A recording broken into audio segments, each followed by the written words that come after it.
Anieto antany azo ambaratsotra ihany fanjakam-pahorinatra ny atrany ireo zava-manjo mahaketraka ny fo fakoron-tandavetsy sy ero efa mbola ho avy ny fotoana zay andao zany mpitany ity ka itasy hiaona ifanatrika amin'ilay tompo ty teo foana voko iala elo sy tomany fanirano masoretra ho fafana tsy ho tsarona itsony fijaliana teto antany rehefa tonga ny antanitra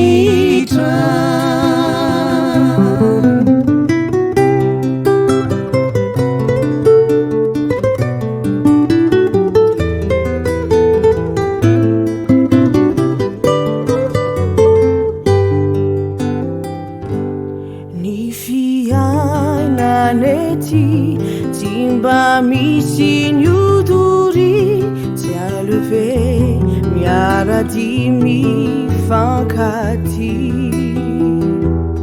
farany eto antany rano maso sy tomany fijaliny fahorina sesilany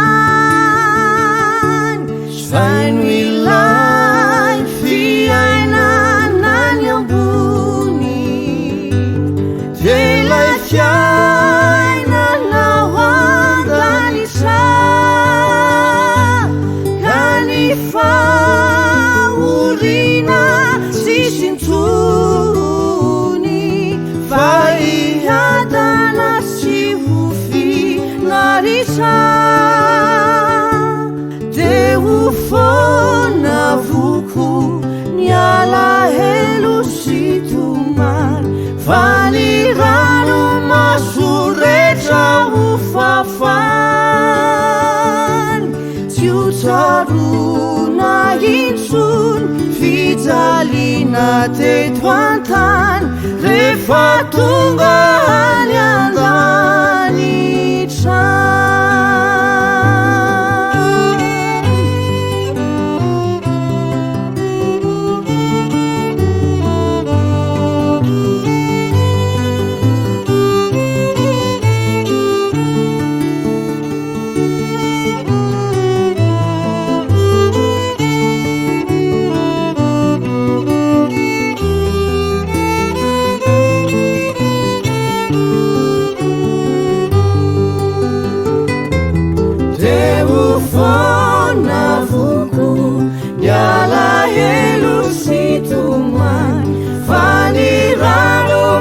suretra ho fafany tsy ho tsarona intsony fijaliana teto antany rehefa tonga ny andany